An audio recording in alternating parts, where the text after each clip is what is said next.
गुरु प्यारी साध संगत जी, राधा स्वामी जी। प्यारी साध संगत जी, आप सभी के भीतर बैठे कुल मालिक को प्रणाम। आप सभी को प्रणाम। संगत जी, आज के इस रूहानियत भरे सत्संग में हमें यह समझने को मिलेगा, पूर्ण सद्गुरु द्वारा जो नाम हमें जपने के लिए दिया जाता है, क्या उसे जपने मात्र से हमारे सब दुखों का निवारण हो जाएगा? क्या मात्र उसे जपने से हमें शांति, परम आनंद का अनुभव हो जाएगा या नहीं? आज का यह सत्संग बड़ा ही खास सत्संग रहने वाला है। आप सभी से यही विनती है, आज के इस सत्संग को अंत तक जरूर श्रवण करें। और साथ ही आपसे यह भी विनती है, निरंतर सत्संग सुनने के लिए चैनल को सब्सक्राइब कर लें और नोटिफिकेशन बेल को ऑन कर लें। आइए आज के इस सत्संग की ओर बढ़ते हैं। सवाल है, क्या पूर्ण गुरु से जो नाम जपने के लिए मिलता है उससे हमारे दुखों का निवारण हो जाता है? किसी भी तरह के जाप से हमारे दुख का निवारण नहीं होता। जो नाम सद्गुरु हमें जपने के लिए देते हैं वो हमारे दुख दूर करने के लिए नहीं होता, बल्कि वह हमारे मन को भीतर ठहराने के लिए, हमारी सुर्त को जगाने के लिए, भीतर ध्यान को कायम करने के लिए होता। जो अभ्यास सद्गुरु ने हमें दिया है, अगर हम निरंतर उसकी पालना करते हैं तो धीरे धीरे उसकी सहायता से, उस सिमरन से हमें अपने भीतर अपनी आत्मा का अनुभव होना शुरू हो जाता। जब गुरु द्वारा दिया नाम जपने से हमारे भीतर होश जागना शुरू होता है, तो उस होश के जागने से हमें दुख का अनुभव होना भी शुरू हो जाता। जो दुख पहले छोटा मालूम पड़ता था, जिसकी तरफ कभी ध्यान भी नहीं गया, होश के जागने पर वह दुख भी विराट दुख की तरह दिखाई पड़ता है। उसे फिर इस दुनिया में सिवाय दुख के कुछ भी नजर नहीं आता। फिर ऐसा जीव ही उस कुल मालिक, उस परमात्मा की खोज करनी शुरू कर देता। क्योंकि सब संत महात्माओं का एक ही उपदेश है, ऐ प्यारे, अगर तुझे सच में सुखी होना है तो तुझे अपनी सुर्त को, अपनी आत्मा को उस कुल मालिक परमात्मा में लीन करना होगा। अगर तुझे सच में उस कुल मालिक में लीन होना है तो तुझे बहानेबाजी छोड़कर भजन बंदगी में बैठना होगा। क्यों? क्योंकि भजन बंदगी में बैठने से ही हमें अपनी आत्मा की पहचान हो सकती है। जब तक हमें अपनी आत्मा की पहचान ना हो जाए, उस परमात्मा से मिलन नहीं किया जा सकता। इसलिए सब संत महात्मा क्या फरमाते हैं, हमें सबसे पहले अपनी आत्मा की पहचान करनी। अपनी आत्मा की पहचान के लिए संत महात्मा हमें अपने इस देह के भीतर अनहद शब्द से जुड़ने का होका देते, क्योंकि अनहद शब्द उस कुल मालिक, उस परमात्मा द्वारा दिया गया प्रसाद है। यह प्रसाद उसने अपने हर जीव को दिया हुआ है और इस प्रसाद को खाने वाला अमर जीवन को उपलब्ध होता है। भाव जन्म मरण के चक्कर से मुक्त होता है, देह के मोह से मुक्त होता है, अलग अलग योनियों में भटकने से मुक्त हो जाता। जब हम देह के बंधन से मुक्त हो जाते, जन्म मरण के चक्कर से मुक्त हो जाते हैं, तब कहीं जाकर हमें सच्चे सुख की खबर लगती है। वरना इस देह के तल पर बैठे बैठे, इस देह के मोह से चिपके हुए हम कुछ भी अगर करते रहेंगे तो वह हमारे लिए दुख ही लाएगा। अगर हम इस देह की खातिर परमात्मा की पूजा पाठ कर रहे हैं तो वह पूजा पाठ भी हमें सुख नहीं दे पाएगा, दुख ही दे पाएगा। पर अगर हम इस देह के मोह से ऊपर उठकर उस कुल मालिक, उस परमात्मा से प्रार्थना करते हैं, उससे मिलाप करते हैं, तो हमें परम आनंद की प्राप्ति हो जाती। इसलिए संत महात्मा हमें बार बार क्या समझाते हैं? वो समझाते हैं, ऐ प्यारे, इस दुनिया में कुछ भी करता रहे, कहीं भी चला जा, किसी भी जगह खोज ले, तुझे सच्चा सुख हासिल नहीं होगा। अगर सच्चा सुख हासिल करना है, अपने पूरे जीवन को सुखी बनाना है, तो उस कुल मालिक से मिलाप कर उसमें अपनी आत्मा को लीन कर दे। क्योंकि केवल वह कुल मालिक परमात्मा ही है जिसकी शरण में जाकर हमारे सब दुखों का निवारण होता है। इसलिए आप क्या फरमाते हैं? आप फरमाते हैं, जिसके सिर ऊपर तू स्वामी, सो दुख कैसा पावे। आप कहते हैं, ऐ कुल मालिक, जिसने तेरी शरण ली, जिसने तेरा नाम भजा, जो तेरे साथ जुड़ गया, उसे किस बात का दुख है? उसे किसी बात का कोई दुख नहीं है। जिसके सर पर उस कुल मालिक का हाथ है, उसे किसी बात की कोई निराशा नहीं है। उसके पास फिर निराश होने का कोई कारण ही नहीं बचता। जिसे उस विराट परमात्मा के अपने साथ होने का अनुभव हो गया, भला वह फिर क्षुद्र सी बातों के लिए क्यों रोएगा?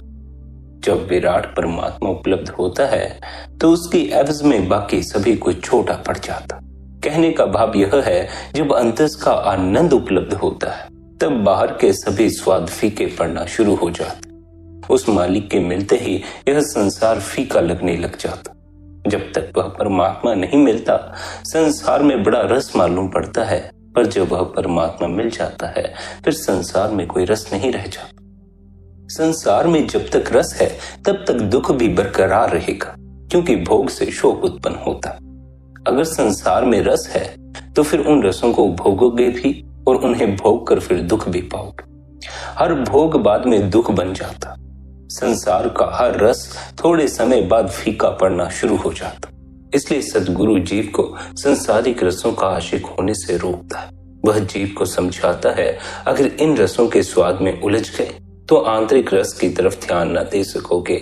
आंतरिक जो आनंद है उसकी तरफ ध्यान न दे सकोगे अगर संसारिक सुखों में उलझे रह गए। अगर धन में उलझे रह गए तो आंतरिक धन की खबर न लग सकेगी। अगर पद में उलझे रह गए तो परम पद की खबर न लग सकेगी। संसारिक रसों में लिप्त जीव आंतरिक रस से वंचित रह जाता। जिसे आंतरिक रस की उपलब्धि हो जाती है उसकी सभी संसारिक इच्छाएं विलीन हो जाती। फिर संसार में रस ही नहीं रह जाता है। जब संसार में रस ही नहीं रह गया तो संसारिक इच्छाओं में रस कैसे रह जाएगा? अभी तो संसार में रस है, इसलिए संसार की कई इच्छाएं भीतर घर कर गई।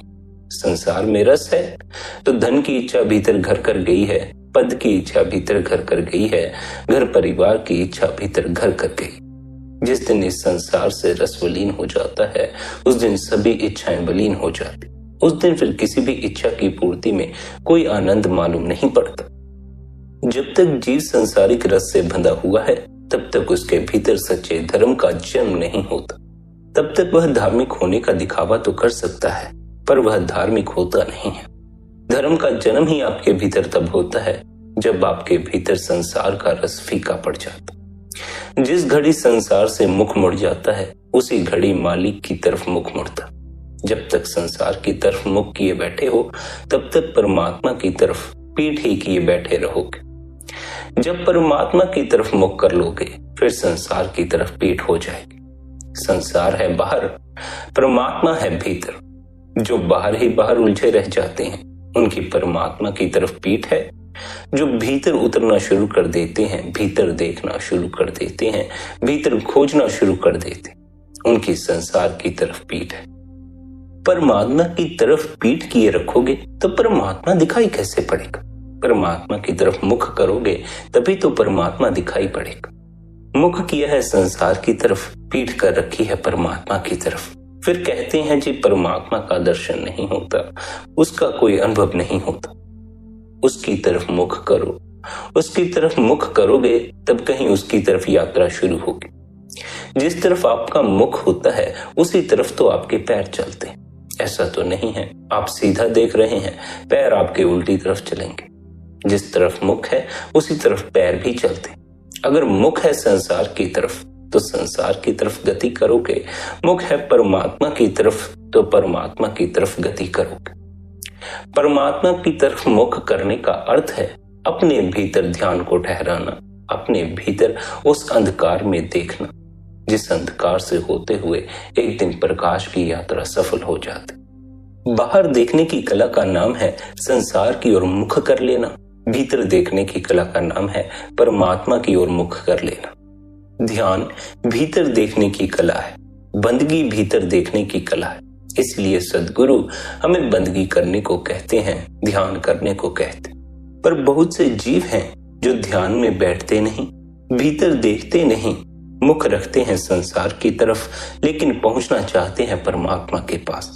जब तक संसार की तरफ मुख किए बैठे हो परमात्मा के पास पहुंच ना सकोगे।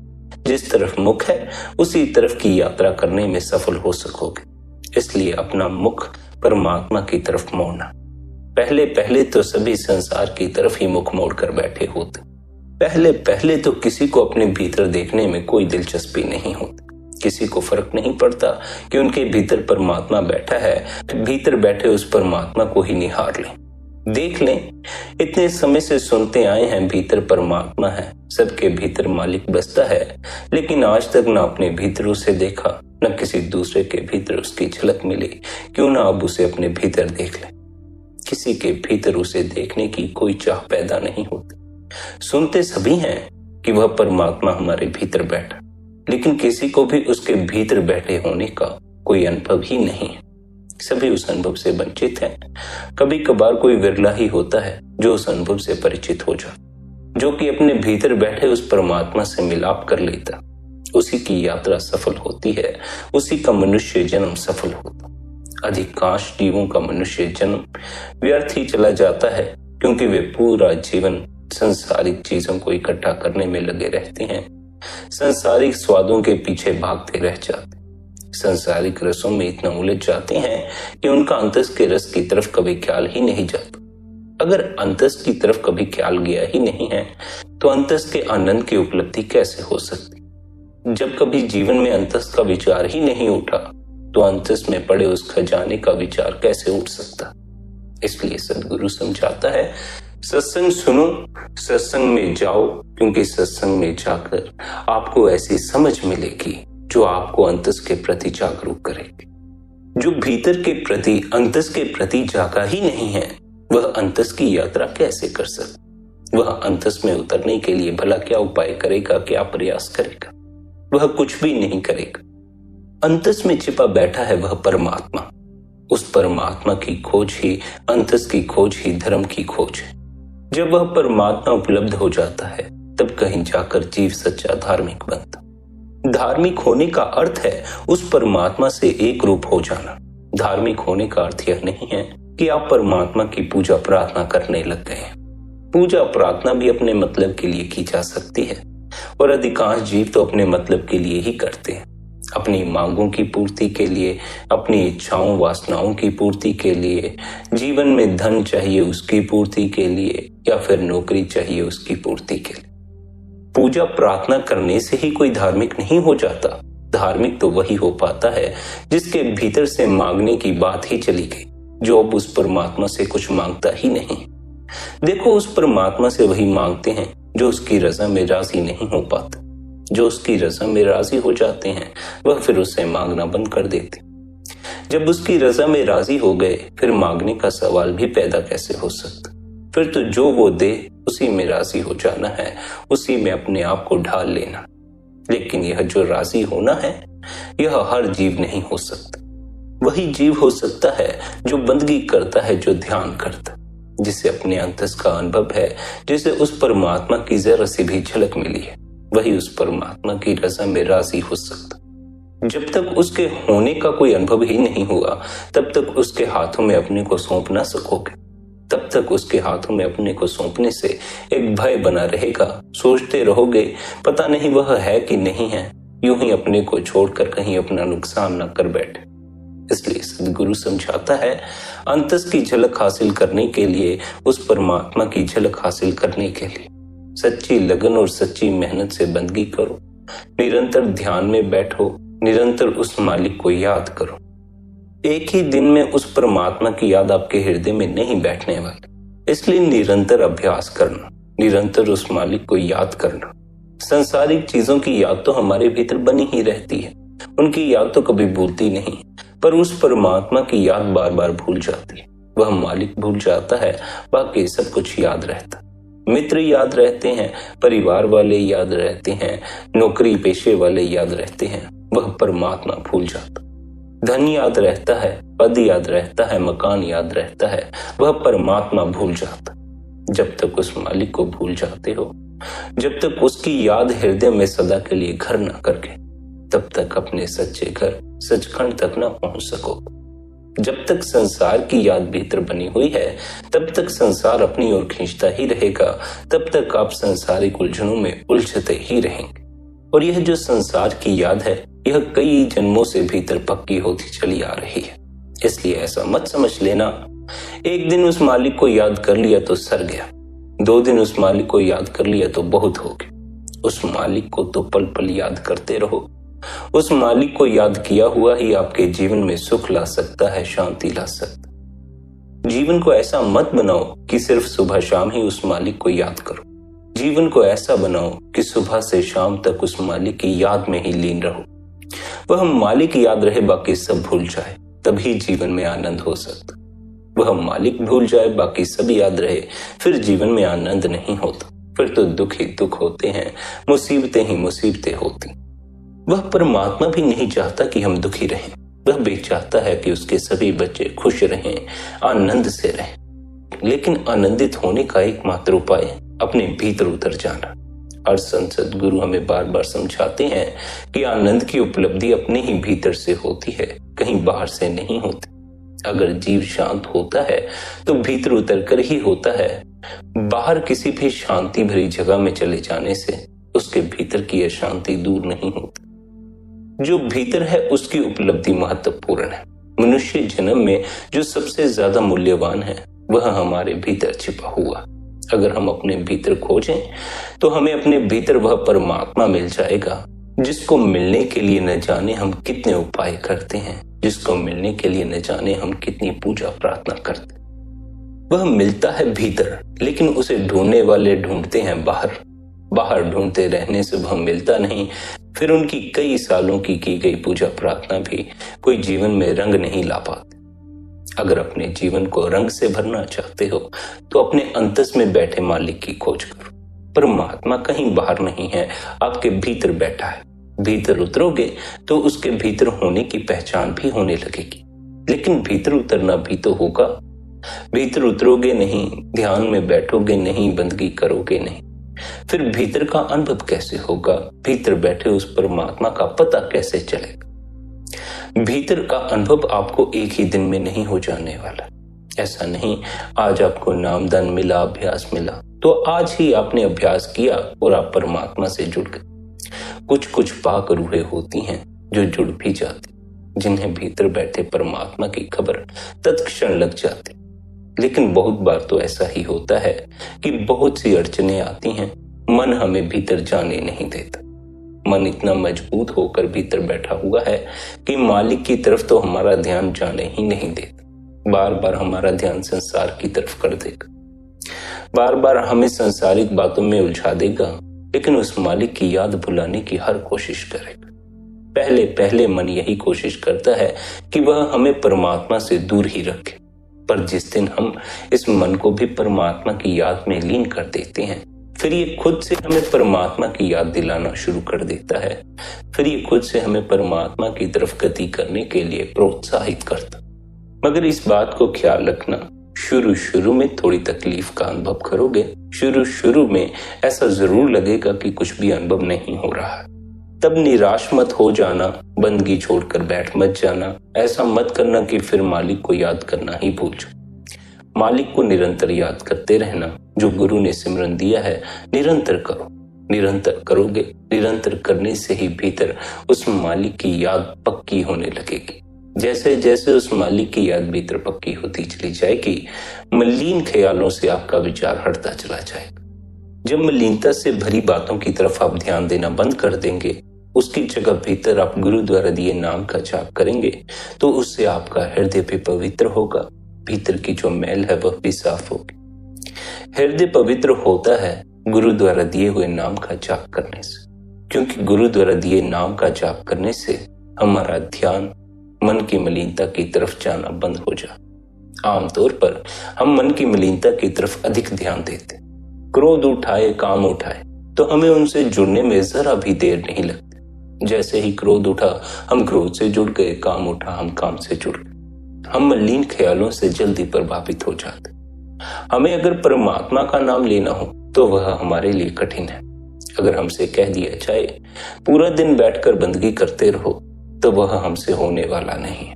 पर अगर हमसे कह दिया जाए पूरा दिन बैठकर दूसरों की निंदा चुगली करो, तो फिर पूरा दिन भी हमारे लिए कम पड़ जाता। ख्याल रखना, उस परमात्मा को याद करना बड़ा मुश्किल काम है। याद करते करते ही भूल जाओगे कि उसे याद कर रहे थे। सिमरन करते करते ही भूल जाओगे कि सिमरन कर रहे थे, ख्यालों में खो जाओगे, कल्पनाओं में खो जाओगे। जिस दिन आप ऐसी अवस्था को उपलब्ध हो गए जबकि आपके बिना याद किए भी परमात्मा की याद आपके भीतर बनी हुई है, तभी आप उस मालिक में समाने के योग्य होते। जब तक आप उस अवस्था में फंसे हुए हैं जहां की परमात्मा को याद करते करते भी उसकी याद भूल जाती है, तब तक मालिक में समाना ना हो सकेगा। उस प्रभु में वही समाते हैं जो उसके याद में लीन हो जाते। हर पल हर समय जो उस मालिक को याद करते रहते हैं, वह उसे याद करते करते ही उसका रूप हो जाते हैं, उसी में समाकर सदा के लिए इस संसार के दुखों से मुक्त हो जाते। यह बात ख्याल रखना, अगर आपके भीतर उस मालिक की सच्ची याद पैदा हो जाए, तब फिर वह मालिक आपके किए हुए पाप भी नहीं देखता है, आपकी कमजोरियां भी नहीं देखता है और आप पर अपने नाम की बख्शिश करता, आप पर बख्शिश करता है।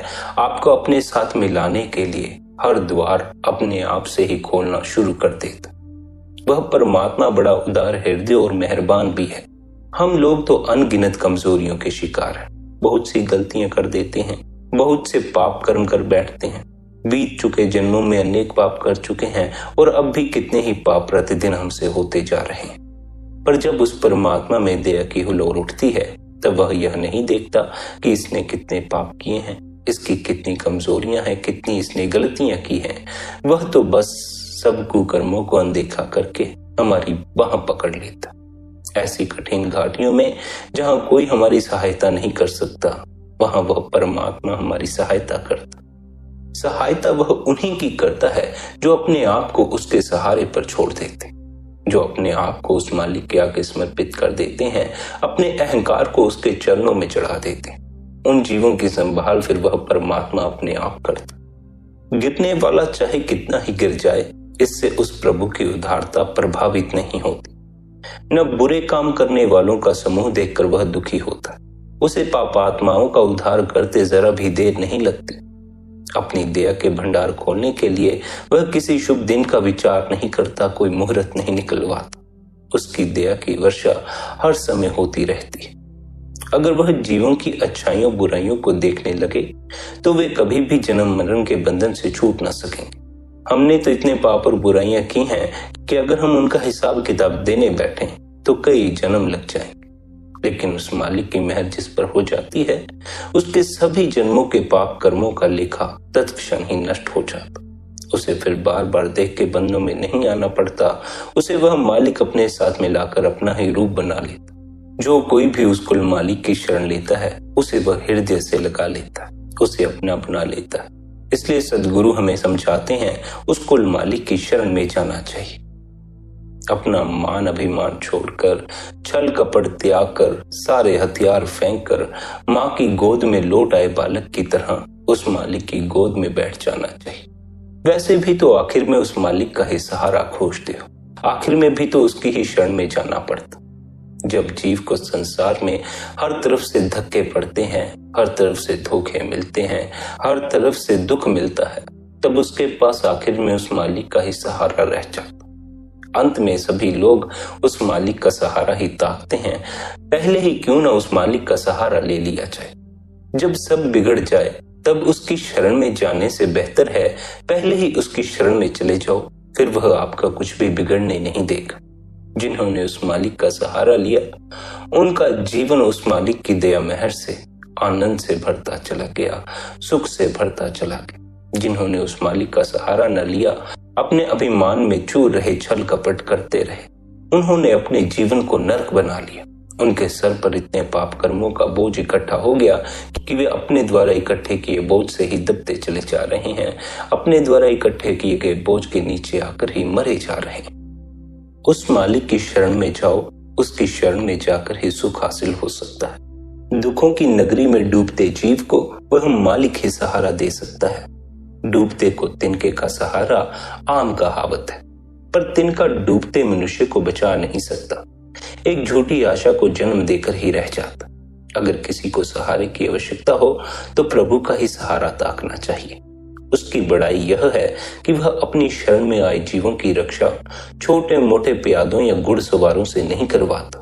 उनके सहारे के लिए अपना कंधा देता है, और जब उसका हाथ पीठ पर हो तो किसी और के विरोध में खड़े होने की, बुरी दृष्टि से देखने की क्या मजाल है। वह हमारी सहायता करने वहां पहुंचता है जहां मित्र, सगे संबंधी कोई भी सहायता करने नहीं आ सकता।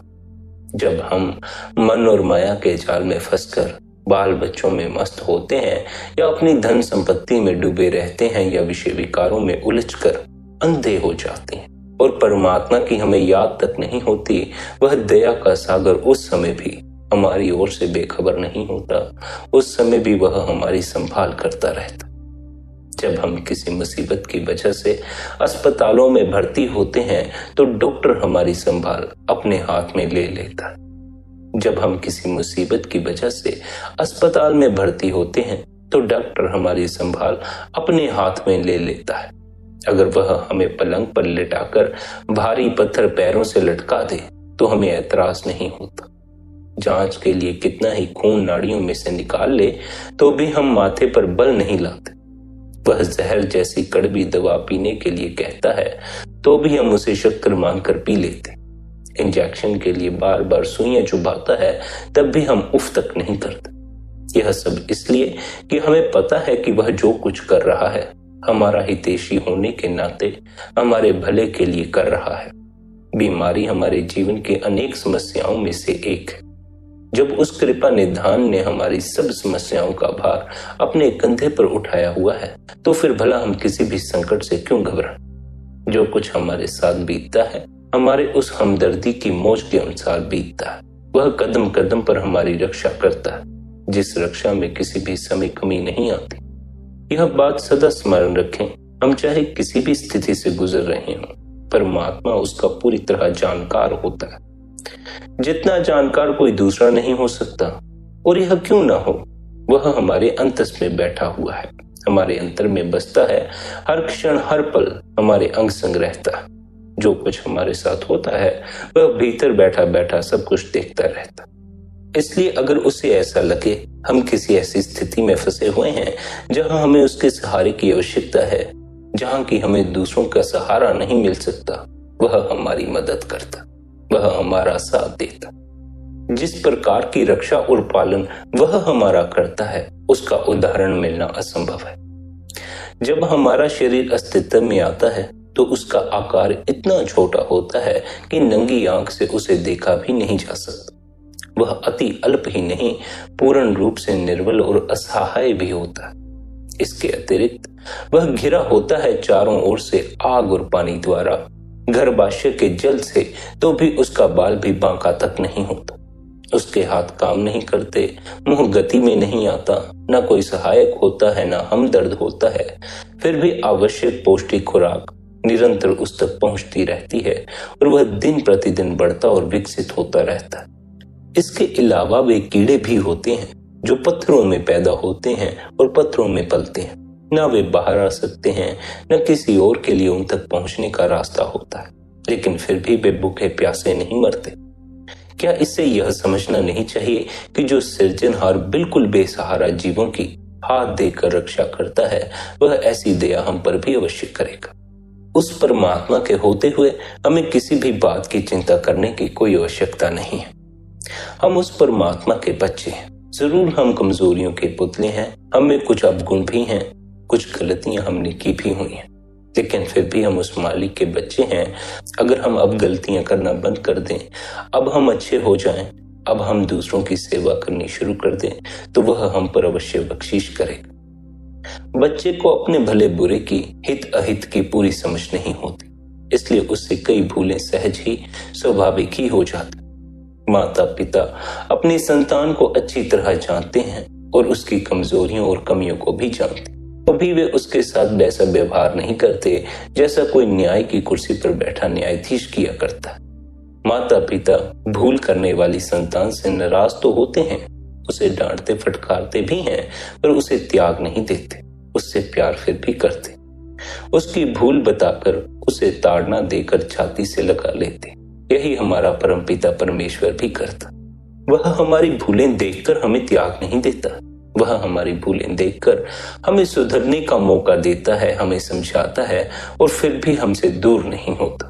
बार बार हम गलती करते हैं, बार बार परमात्मा हमें समझाता है, बार बार हमें अपने गले से लगा लेता, लेकिन हम फिर भी बाज नहीं आते। हम फिर गलतियां करते रहते। गलतियां दोहराते ही मत रहो। गलती हो जाना मूर्खता नहीं है, गलती को दोहराते रहना मूर्खता। एक ही गलती आप बार बार करते रहें, अलग अलग ढंग से एक ही गलती को करते रहें, तो उससे आपके जीवन में कोई रूपांतर नहीं आने वाला। अपनी की गई गलतियों से सीख लो और दोबारा वैसी गलतियां मत करो। को इतने होशपूर्वक जियो कि गलतियां करो ही नहीं। मूर्छा में ही गलतियां होती हैं। होशपूर्ण व्यक्ति, होश में जीने वाला व्यक्ति गलतियां नहीं करता। फिर भी जो गलतियां हुई हैं उनके पछतावे में मत बैठे रहना, उस मालिक से क्षमा मांगना, जीवन में आगे बढ़ना और दोबारा वैसी गलतियां मत करना। गलती करना है उस मालिक को याद करते रहे, उस मालिक के आगे अपने आप को समर्पित कर देना, उसकी याद हृदय में बिठा लेना। अगर उस परमात्मा की याद हृदय में बिठा लोगे फिर गलती करोगे ही नहीं। जब तक उस मालिक की याद हृदय में बनी हुई है तब तक गलती करने का सवाल पैदा ही नहीं होता। गलत कर्मों का प्रभाव ही तब पड़ता है जब उस मालिक को हम भूल जाते हैं और हम केवल अपने भीतर मन के अधीन हुए रहते। मन गलतियां करवा दे, उस परमात्मा की याद भीतर बिठाओ। उस परमात्मा की बख्शीश की कोई बराबरी नहीं है। वह देने वाला एक है और उसकी दात प्राप्त करने वाले सृष्टि के जीव बहुत सारे हैं। देते समय वह न किसी का धर्म देखता, न किसी की जात देखता, न किसी को गरीब देखता, न किसी को अमीर देखता। धर्मात्मा को भी देता है, पापी को भी देता है। उसे एक बहुत बड़ी जिम्मेदारी निभानी होती है, इसलिए उसके पास दांतों के अनेक अनंत भंडार हैं। इन भंडारों में कभी कमी नहीं आती। वह देता ही चला जाता है, सबकी झोलियां भरता चला जाता। उस दाता की एक और विशेषता यह है कि उससे हमें मांगने की भी जरूरत नहीं है। जैसे भी हमारी दशा हो उसे पहले से ही मालूम होती है। फिर अनावश्यक प्रार्थनाएं किस लिए की जाए? जब उसे पता ही है हमें किस बात की जरूरत है, तब क्यों ना हम उससे मांगना छोड़कर उस पर भरोसा करें। यह तो उसका दस्तूर या नियम नहीं है कि किसी को उसके आगे बार बार हाथ फैलाने पड़े, बार बार गिड़गिड़ाना पड़े। वह किसी को बार बार भिखारी बनाकर नहीं बुलाता, बल्कि एक ही बार में सबकी झोली भरकर भेज देता। वह बहुत कुछ दे देता है, आशाओं से कहीं अधिक, और फिर भी वह गिनती नहीं करता। यह नहीं सोचता कि इससे कम से कम चल सकता था। उसे अपनी दात बांटने के लिए कोई योजना तैयार नहीं करनी पड़ती, न उसे किसी की इजाजत की जरूरत पड़ती है। कृपा पुंज परमेश्वर सगी माँ की तरह खिला पिलाकर केवल हमारा पालन पोषण ही नहीं करता, बल्कि हमारा जी भी बहलाता है। हमें हर भांति के आराम, सुख, स्वाद प्रदान करता है और हमारे हित के लिए यहाँ वहाँ हर समय अंग संग रहता है। वह सच्चा मित्र है और अत्यंत गुणवान पथ प्रदर्शक भी है। देन दान प्रभु खुद है, देने में समर्थ भी वही है। फिर किसी और से क्यों कुछ मांगा जाए? जब वह मालिक ही सब दे देता है, फिर किसी और के पास जाने का क्या लाभ? फिर किसी और से मांगने का क्या फायदा? उस मालिक से मांगो, वह सब देता है। बस यह ख्याल रखना, सब मिल भी जाए तो सुख नहीं मिलता। इसलिए उस मालिक से मालिक को ही मांग लो। मालिक मिल जाए और बाकी कुछ ना मिले, तब भी आनंद मिल जाता है। मालिक मिल जाए तो आनंद मिल जाता है, और आनंद मिल जाए तो कुछ और ना भी मिले तो उसका कोई गम नहीं होता। उस दाता की बख्शिशें अनेक है, अनंत है। उससे कुछ भी मांगा जा सकता है और वह मिल भी जाता है, मुक्ति तक मिल जाती। इसके विपरीत अगर किसी दूसरे के आगे पल्ला पसारा जाए तो केवल शर्मिंदगी ही प्राप्त होती। इसलिए गुरु अर्जुन साहिब कहते हैं, जिस कर्ता पुरुष ने जीव को पैदा किया है, उसके पालन पोषण और उसकी रक्षा का भार भी उसने स्वयं अपने सिर ले रखा है। फिर जीव क्यों कभी भी दिल छोटा करे, क्यों किसी बात से घबराए? तुच्छ बुद्धि के लोग अपनी छोटी बड़ी कठिनाइयों को दूर करने के लिए या छोटे बड़े स्वार्थों की पूर्ति के लिए देवी देवता तथा इसी तरह की किसी न किसी शक्ति का सहारा ढूंढते हैं। समुद्र में बसेरा ढूंढने की बजाय फुट 2 फुट गहरी तलैया में जाकर रहे। थोड़े पानी में पड़ी मछली को कोई मामूली शिकारी भी पकड़ सकता। इसके अलावा छोटे खड या तलैया के पानी को सूखने में भी देर नहीं लगती और उसमें रहने वाली मछली शीघ्र ही बेसहारा हो जाती है और पहले जैसी किसी और तलैया में छिपने की कामना करने लगती। पर इस प्रकार भटकते जीव को कोई भी समझदार नहीं कहेगा। सहारा तो सदा समुद्र का ही लेना चाहिए, चाहे उसका पानी खारा ही क्यों ना हो। इसी तरह जीव को अपना इष्ट हरि को ही बनाना चाहिए, चाहे ऐसा करने में उसे मन इंद्रियों के घटिया स्वाद त्यागने ही क्यों ना पड़े। साधारण दुनियादारों को मंत्रियों, अधिकारियों, न्यायाधीशों तथा अन्य सरकारी कर्मचारियों से कई प्रकार के काम पड़ते हैं और वे उन तक पहुंचने के लिए उन अधिकारियों के मित्रों या नाते रिश्तेदारों को ढूंढने की कोशिश करते।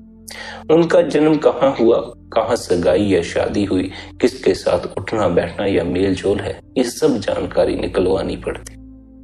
आप उस अलख, अपार और अगम का बयान करते हुए बताते हैं कि वह हमारी समझ से परे है, उसका पार कोई नहीं, वह ज्ञान इंद्रियों की पकड़ में नहीं आता, समय और स्थान के बंधन उस पर लागू नहीं होते, जन्म मरण का चक्कर उसे छूता नहीं, ऊंचे या नीचे किसी भी कुल या जाति से उसका लगाव नहीं है, वह किसी के बनाए नहीं बना, उसे किसी से मोह या राग नहीं, उसकी कोई माँ नहीं, बाप नहीं, पत्नी नहीं, संतान नहीं, रिश्तेदार नहीं, उसका ना कोई रूप है, ना कोई रंग है, ना नैन नक्श। विचार उठता है इस तरह के विरक्त बेलाग निर्मोही तक पहुंचने का हरगिज कोई साधन नहीं बन सकेगा। जो दूरी वह अपने और जीवों के बीच खड़ी कर चुका है, उसे कौन सहन कर सके।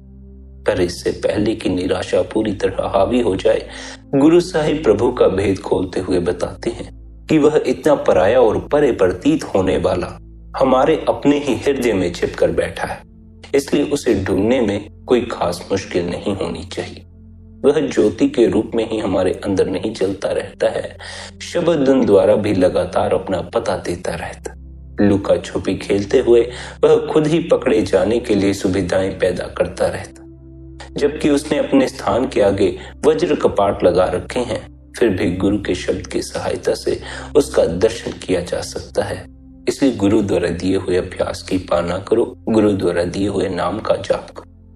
जब सदगुरु द्वारा दिए हुए नाम का आप सिमरन करोगे तो सिमरन करने से आपके मन का सारा उपद्रव शांत हो जाएगा। लेकिन यह एक ही दिन में नहीं हो जाएगा। कुछ दिनों तक तो आपको ऐसा भी लगेगा कि शायद कुछ हुआ ही नहीं। कुछ दिनों तक आपको ऐसा भी लग सकता है कि मन का जोर सिमरन करने से और अधिक बढ़ गया, लेकिन आपने बिना किसी बात की फिक्र किए हुए सिमरन करते रहना। लगे कि मन का जोर अधिक बढ़ गया है तब भी सिमरन करते रहो, या जी न लगे तब भी सिमरन करते रहो। धीरे धीरे सिमरन से प्यार बढ़ता चला जाएगा। रोज अभ्यास में बैठोगे तो फिर धीरे धीरे अभ्यास करने में दिल लगने लग जाएगा। जब अभ्यास में दिल लगने लग गया तब फिर कहीं जाकर आपकी असल बंदगी शुरू होगी। जब तक बंदगी करने में हमारा प्रेम प्यार ना हो, हम दिल से बंदगी कर ना रहे हों, तब तक उस बंदगी के किए का कोई फल उपलब्ध नहीं होता। इसलिए प्रेम प्यार से अभ्यास करो, प्रेम प्यार से गुरु द्वारा दिए हुए नाम का जाप करो। गुरु द्वारा दिए नाम का जाप करने से हृदय में उस मालिक की याद बैठना शुरू हो जाएगी। पहले पहले भीतर मालिक की इतनी याद नहीं होगी, संसार की याद अधिक होगी। जब आप निरंतर नाम जप करते चले जाएंगे तब उस मालिक की याद भीतर बढ़ती चली जाएगी और मन का कोलाहल शांत होता चला जाएगा। जब मालिक की याद भीतर आ गई फिर संसार की याद भीतर से निकल जाती। फिर संसार के स्वादों का शौक, संसार के पदार्थों का शौक, संसार के लोगों का मोह भीतर से निकल जाता। उस मालिक को याद करने वाले उस मालिक में समाकर उस मालिक का ही रूप हो जाते। इसलिए उसे हर पल याद रखें, उसे भूले नहीं। जब परमात्मा भूलता है तभी पाप कर्म होते। अगर परमात्मा की याद बनी रहे तो पाप कर्म नहीं हो सकते। जीव भी बड़ा अजीब है, जब पाप कर लेता है, पाप करने के बाद मालिक को याद करता। पहले मालिक को याद करे तो फिर पाप हो ही नहीं, फिर तो पाप से बच ही जाए। पर पहले मालिक की याद कहाँ आती है? जब तक कि हमें दुख जीवन में उपलब्ध न हो, जब तक कि हम जीवन में गलतियां कर करके अपने जीवन की सत्यानाश न मार लें, तब तक मालिक की याद कहाँ आती है? तब तक मालिक की याद नहीं आती। मालिक की याद तो तभी आती है जब संसार में दुख हासिल होता। और यह ख्याल रखें, असल धर्म की खोज तो आपके भीतर तभी शुरू होती है जिस दिन आपको यह बात समझ आ जाती है अब संसार में भटकने का कोई फायदा नहीं, क्योंकि संसार में भटकने से सिवाय दुख के कुछ इकट्ठा नहीं होता। जब तक यह संसार दुख मालूम पड़ना शुरू न हुआ, तब तक आप अपने भीतर की यात्रा करने के लिए तैयार नहीं होंगे। जिस दिन संसार में दुख नजर आ गया, तब आप बाहर की यात्रा छोड़कर अपने भीतर सुख की खोज में निकल पड़ेंगे। भीतर है सुख का महासरोवर। जिसने भी सुख के आंतरिक सरोवर में डुबकी लगाई, वह फिर कभी दुखी नहीं हुआ। उसके सर पर फिर कोई परेशानी, कोई चिंता नहीं रही। जो भी भीतर उतरकर उस मालिक के साथ एक रूप हो गया, वह फिर जीवन में किसी बात से नहीं डरता, क्योंकि उसे पता है कि उसका मालिक हर पल उसके साथ खड़ा। जब तक हमें उस मालिक के अपने साथ खड़े होने का अनुभव नहीं होता, जब तक हमें यह अनुभव नहीं वह परमात्मा हमारे साथ है, हम बहुत सी बातों से जिंदगी में डरते रहेंगे। संसार के सहारे छूट सकते हैं, उस मालिक का सहारा कभी नहीं छूटता। संसार के लोग आपका साथ छोड़ सकते हैं, वह मालिक आपका साथ कभी नहीं छोड़ता। इसलिए उस मालिक का साथ लो। अगर उस मालिक से मिल जाओ, तो फिर दूसरों से मिलने की कोई आवश्यकता नहीं रह जाती। दूसरों से मिलना मिलाना उस मालिक से ना मिल पाने की खबर देता। भीड़ में रुचि रखना एकांत से भागने की खबर देता। पाप कर्मों में लीन रहना उस मालिक के विस्मरण हो जाने की खबर देता। उस मालिक को याद रखो, उसे मत भूल जाओ।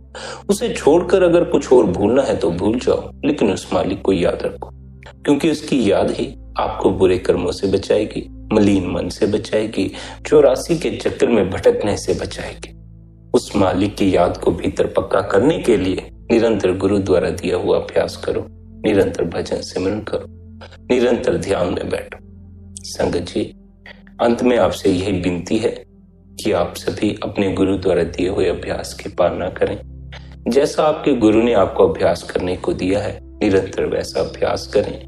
निरंतर अपने भीतर उतरें, भीतर उस मालिक की खोज करें, अपने ही भीतर बैठे उस मालिक से मिलाप करें। संगत जी, आज के इस सत्संग को यहीं पर विश्राम देते हैं।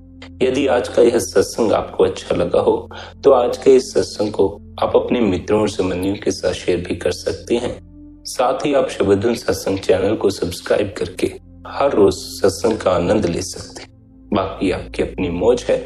अपना ख्याल रखें, सबके प्रति भीतर भले की कामना रखें। इतने प्रेम और प्यार से आपने सत्संग को सुना, उसके लिए आप सभी का धन्यवाद।